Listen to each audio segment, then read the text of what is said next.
On today's video, we're going to talk about what makes this late 80s classic so great, along with a little bit of help from my good friend Scotti Hill. Hey kids, it's your good buddy, Uncle Ben. Over my many years as a guitar teacher and touring musician, I've learned thousands of songs, and they've all taught me something that stuck with me and helped me along the way. Mastering tunes makes us better players, and that's why every guitarist should learn Youth Gone Wild by motherfucking Skid Row.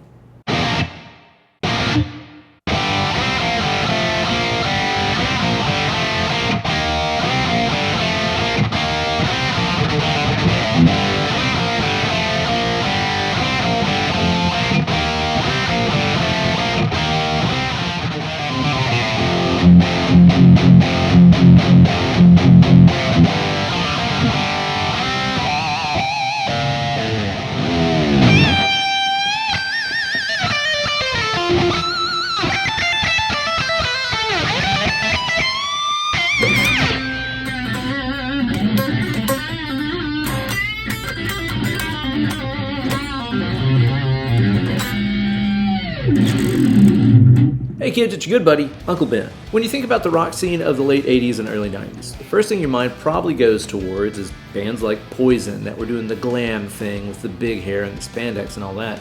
But there were a handful of bands that kind of got lumped into that scene that were doing stuff a little bit differently. I'm talking about bands like Extreme with the funk metal thing, and the subject of today's video, Skid Row, who were doing this like more brutal, aggressive, really groovy thing that kind of, in my opinion, got unfairly lumped in as hair metal. Although they did have some luscious locks back in the day. Damn, who is she? Youth Gone Wild was the band's debut single back in 1989, and there's so much cool stuff that we can learn from mastering this tune.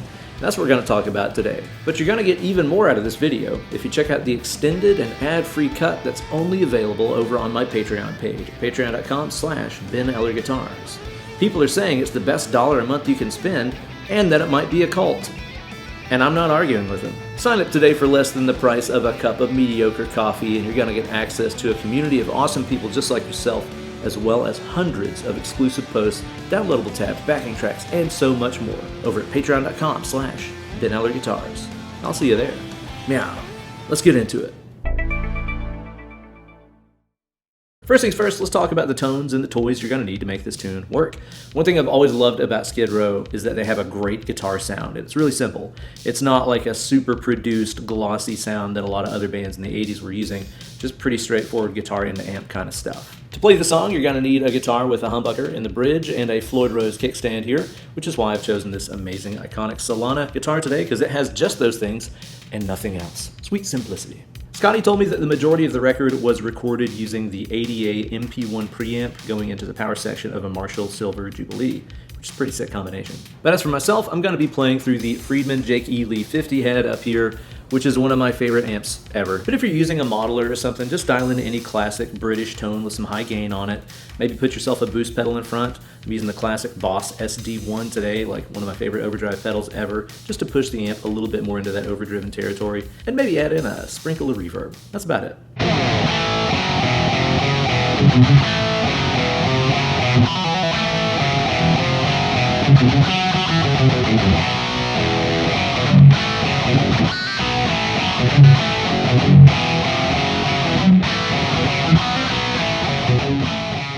So one of the great things you can learn about this tune is how to play in the key of guitar. I'm talking, of course, about G. Can't spell guitar without G, right? But I'm not talking about G major.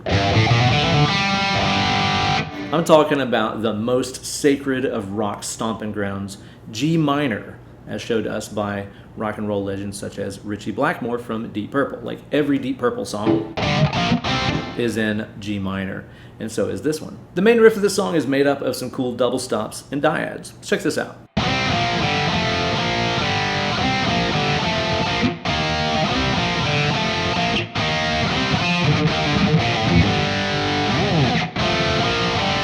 This little doodad right here is a dyad. A dyad is kind of a partial chord. It's just the root and third, usually, of a bigger chord. It's not the entire picture. We're going to use major and minor dyads when we get to the verse, so we'll talk about them there, but at least now you're more familiar with the term. One thing you got to pay attention to when you learn this song are the little transition licks that go between riffs. These are things I see people miss all the time in their transcriptions and covers of this song. Check out Scotty playing it here just for reference. In the chorus, there's a little chugga-chugga thing that people miss also.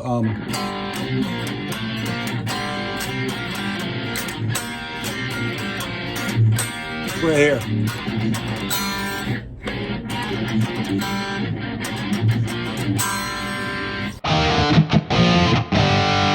There's kind of some muted junk in there.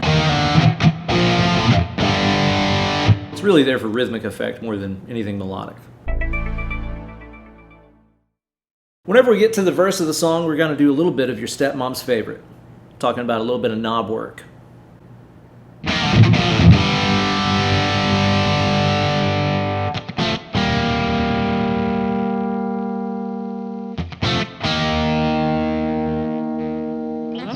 You want a cleaner sound when you go to the verse, but you don't want it like totally clean. Just take that volume knob and roll it down using your little finger here. And play a little bit more lightlier, and it's going to be clean enough for rock and roll. Now the verse here features more of those dyads I was talking about. Whenever we use a root note and a major third, it's kind of an abbreviated major chord. So in this case, it's like a shortcut for an F major. But if we were to take that third that I talked about and move that down a fret, so we're flattening the third, it becomes a minor dyad, like the G minor that we hear. So anytime you're playing those little two string shapes, this is your shortcut for major, this is your shortcut for minor.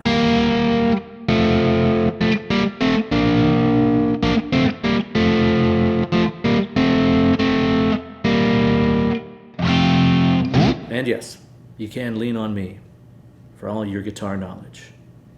You're goddamn right. So our verse here features that F major to G minor dyad we just talked about.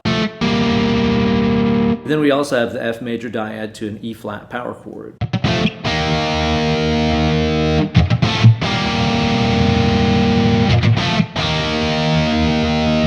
Those dyads are like an integral part of 80s riffage. Guys like George Lynch from Dokken use those all the time.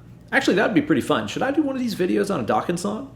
And if so, which one? Let me know in the comments. You know, another thing you can learn from using those little dyads throughout that quiet verse part is how much room it leaves for the rhythm section to do cool stuff.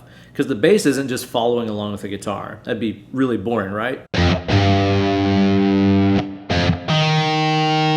Yeah, that wouldn't really quite cut it. But if you listen close, the drums and the bass are doing their own cool groove behind there with lots of room that the guitars are leaving. Sounds something kind of like this.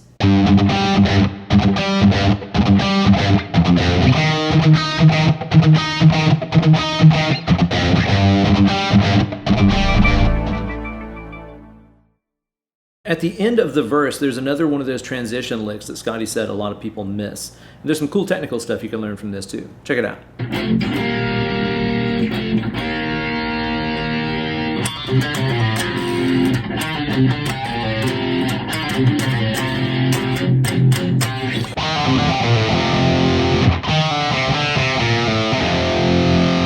So we're here in the open position for this lick, and there's some strategically placed pull-offs going on.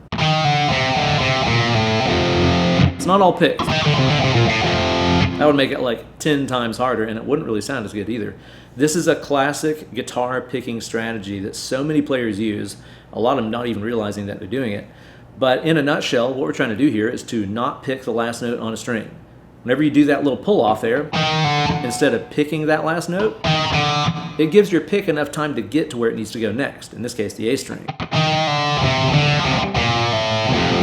Same for that last one on the A.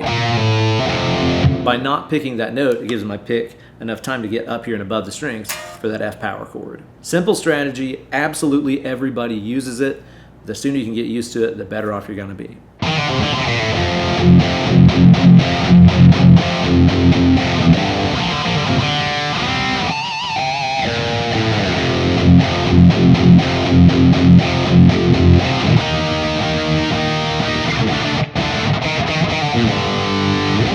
Pre-chorus is sick, right? And it gives you a great opportunity to work on your pinch harmonics during that little walking line that they play. I get DMs and emails and telepathic messages and all that from people saying that they struggle doing pinch harmonics if they're using this particular guitar or if they're using this kind of pick or whatever. but in reality, it's all about location and how you're attacking the strings. You can do pinch harmonics on anything, even your Peepaw's acoustic guitar. It's really all about finding the sweet spots here with the right hand. Now, one thing you got to be really conscious of when you're doing pinch harmonics is this technique where you can kind of just roll your thumb towards the tip of the pick. Let me get a little bit more closely here so you can see what I mean. When we do a pinch harmonic, we want the string to touch the side of our thumb that's right above the tip of the pick here, right? And a lot of times people think you gotta choke up on it really close like that to make it happen. In reality, you can just take your standard picking grip and just kind of roll your thumb like that there towards the edge. You don't have to reposition it or do anything crazy. Just roll towards the end of the pick, do your pinch harmonics, and then get back to your normal playing position. A long time ago in my This Is Why You Suck at Guitar, Your Pinch Harmonics Suck video, which you can check out here on my channel, I gave out a tip where I said you should take like a Sharpie and put a little dot on the side of your thumb, like right above where the tip of the pick is. Put a little dot right there. And then whenever you're playing the guitar, just imagine trying to touch the dot to the strings. Don't overthink it and look at it as playing the note and then touching the thumb to the string as it's vibrating or whatever. Don't think about it that way. Put a dot on your thumb, make the dot touch the string. Odds are, that's gonna be what you need.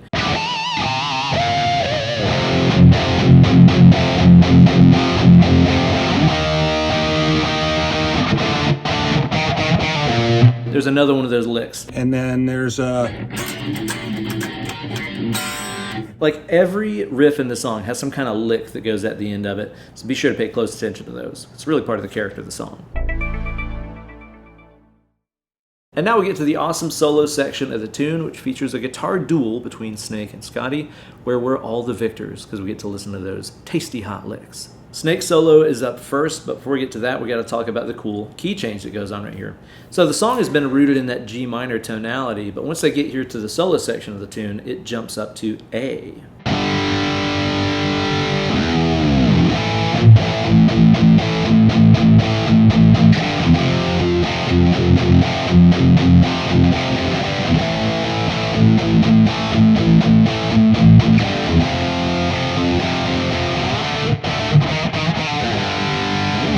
It's the Metallica trick, right? Just move up a step whenever you get to a particularly dramatic part of a song.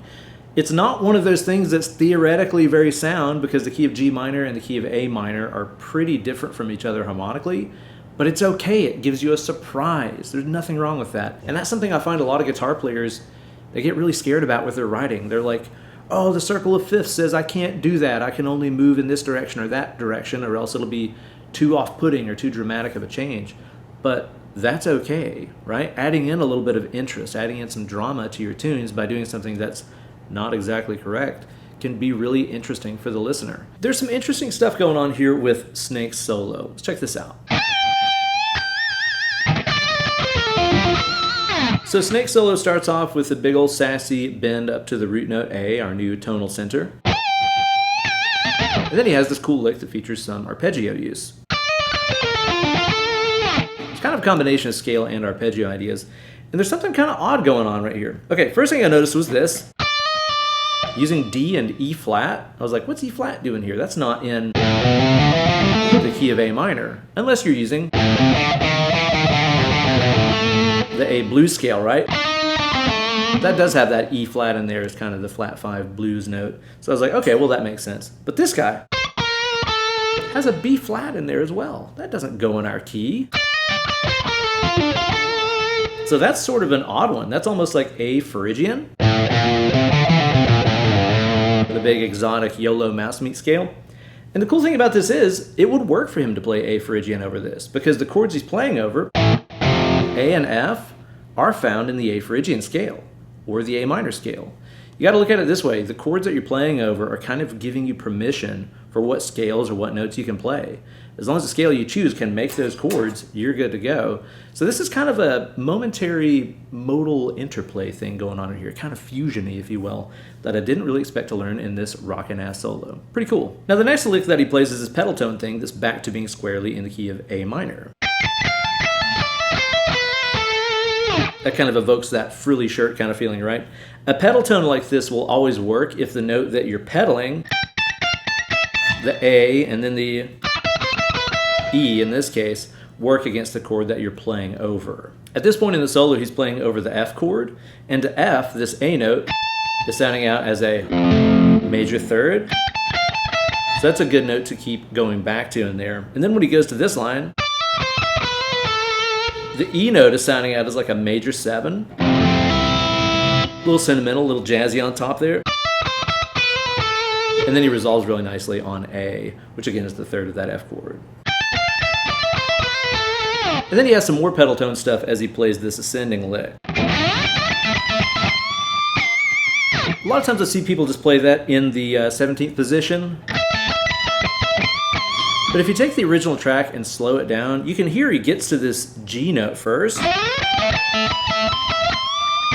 Kind of on his way up to that bar position. So pay close attention to that. I think of licks like this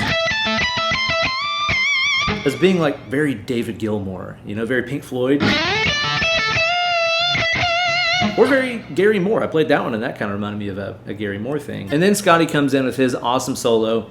He plays it better than me. Check this out.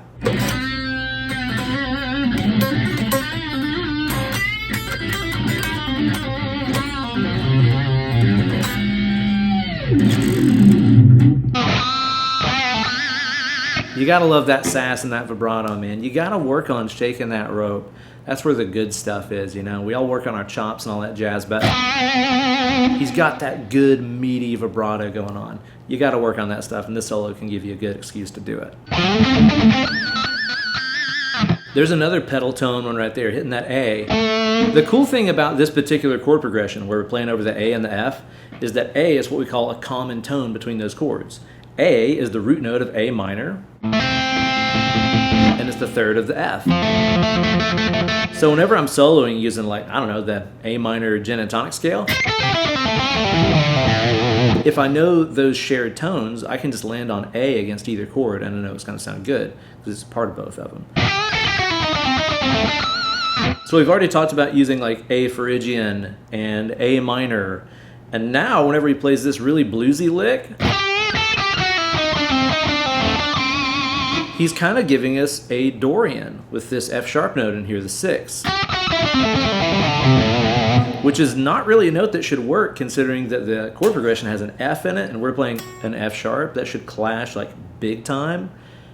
But the rules of rock and roll allow it. And then there's those licks that he plays at the end that I've seen everybody transcribe and play differently, myself included. I had no idea what was going on. I hit Scotty up and I was like, dude, I have no clue what you're doing at the end of that solo. It's kind of buried in the mix. It's really hard to tell. And he goes, oh, I know exactly the part you're talking about. And he sent me this video. Check this out. Again, he can do it far better than I can.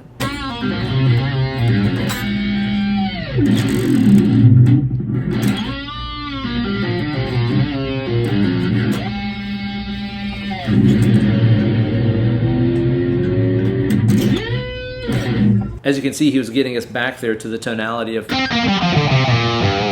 G minor there as the chord progression was coming back to that D, the 5 of G. Kind of getting your ears ready to step back to the original key of G with some of that cool whammy bar action and all that. Awesome stuff, a lot of character, a lot of personality, and a lot of sass. So there you go, guys, a total breakdown of why you ought to be learning one of the coolest songs to come out of the 80s, Youth Gone Wild by Skid Row. I knew I wanted to do a Skid Row song this week, but I just didn't know which one. It was between this or like Monkey Business or Slave to the Grind, 18 in Life. There's so many to choose from that feature awesome riffs, great solos, and really clever songwriting things like what we learned today. If there's another Skid Row song you'd like to see a video on, let me know down in the comment section. Thank you guys so much for watching this week's video, and a huge shout out to my man Scotti Hill for contributing to this video, answering my call, and making sure that we're all playing this a lot more correcter than we were. Be sure to like this video, subscribe to the channel, and ring that bell for notifications every time I upload a new slice of fried gold. And if you want access to the super extended and ad-free cut of this video, as well as hundreds of others exclusive goodies, be sure to check out that Patreon page over at patreon.com/Ben Eller Guitars. The coolest place on the internet. People are saying it. I'm saying what people are saying. As you go through your week, do your good buddy Uncle Ben here a favor and do something good for your body. You got to make yourself harder to kill out there, guys. I'm talking about getting in the gym, doing a push-up, eating a kale, whatever it is you can do. You got to make yourself HTK every day. There's bozos out there with no riffs and weak vibrato that are doing more sets than we are, taking better care of themselves. We can't let them inherit the earth. HTK, every day. Let's get into it. Now get away from the computer machine, grab that rock guitar, start mashing some rope. Less clicking, more picking.